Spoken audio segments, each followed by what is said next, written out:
ஹரே கிருஷ்ணா. ஓம் நமோ பகவத்தே வாசுதேவாய. ஹரே கிருஷ்ணா. ஸ்ரீமத் பாகவதம் ஸ்கந்தம் 10 அத்தியாயம் 4 கம்சமன்னனின் அக்கிரமங்கள் என்னும் தலைப்பில் பதம் 9.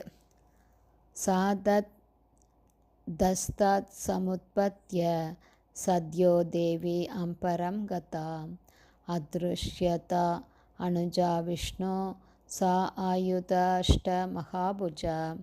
Word by word meaning. சா அந்த பெண் குழந்தை, தத் ஹஸ்தாத் கம்சனின் கையிலிருந்து, சமுத்பத்ய நழுவி மேலே சென்று, சத்ய உடனே, தேவி ஒரு தேவதையின் உருவில், அம்பரம் ஆகாயத்தில், கதா சென்று, அத்ருஷ்யத காணப்பட்டால், அனுஜா தங்கை, விஷ்ணு பரமபுருஷரின், ச ஆயுதா ஆயுதங்களுடன், அஷ்ட 8 மகாபுஜா பலம் பொருந்திய கரங்களுடன். டிரான்ஸ்லேஷன்.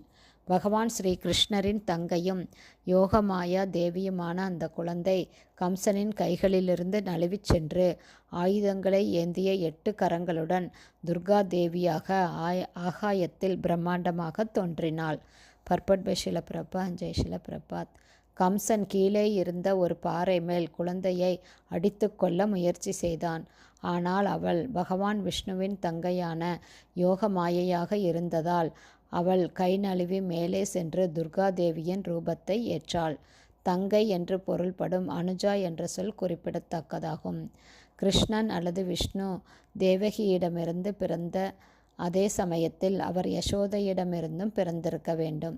இல்லையென்றால் யோகமாயை எப்படி அனுஜாவாக பகவானின் தங்கையாக இருக்க முடியும்? பதங்கள் 10-11. திவ்யசர அம்பர ஆலேப ரத்னாபரணபூஷிதா தனுகு சூலேஷு சர்மாசி சங்கச்சக்கர கதாதரா.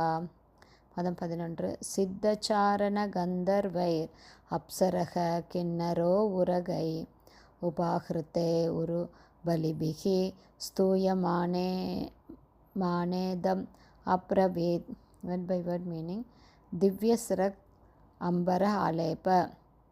பிறகு அவள் சந்தன குழம்புடனும் மலர் மாலைகளுடனும் அழகிய பட்டாடைகளுடனும் நன்கு அலங்கரிக்கப்பட்டிருந்த ஒரு தேவதையின் ரூபத்தை ஏற்றாள். இரத்தின ஆபரண பூஷிதா. இரத்தின ஆபரணங்களால் அழகாக அலங்கரிக்கப்பட்டிருந்தாள். தனு சூல இஷு சர்மசி.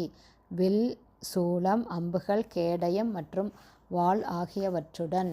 சங்கு சக்கர கதாதரா. விஷ்ணுவின் ஆயுதங்களான சங்கு சக்கரம், கதை, தாமரை ஆகியவற்றை ஏந்தியபடி. சித்த சாரண கந்தர்வர்.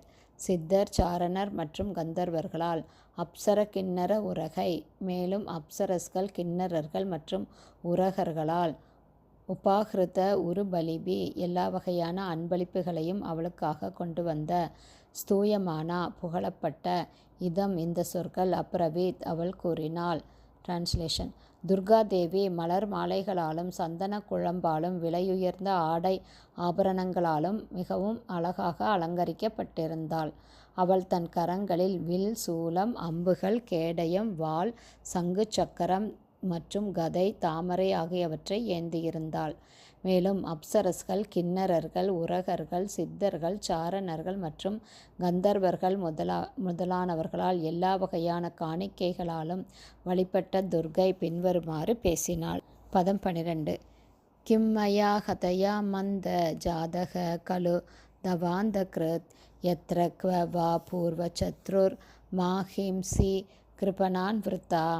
கிம் என்ன பயன், மயா என்னை, ஹதயா கொள்வதில், மந்த மூடனே, ஜாத பிறந்துவிட்டார், கலு உண்மையாகவே, தவந்த கிருத் உன்னை கொல்லப் போகிறவர், எத்திர குபவா வேறொரு இடத்தில், பூர்வ சத்ரு உன்னுடைய பூர்வ எதிரி, மா வேண்டாம், ஹிம்சி கொல்ல, கிருபனான் நிராதரவற்ற மற்ற குழந்தைகளை, விருதா தேவையில்லாமல். டிரான்ஸ்லேஷன்.